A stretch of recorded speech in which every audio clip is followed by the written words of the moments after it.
الله الذي خلقكم ثم رزقكم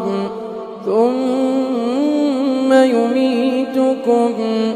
ثم يحييكم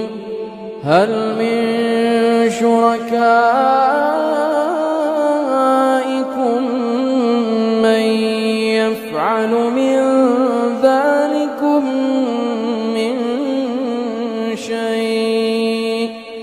سبحانه وتعالى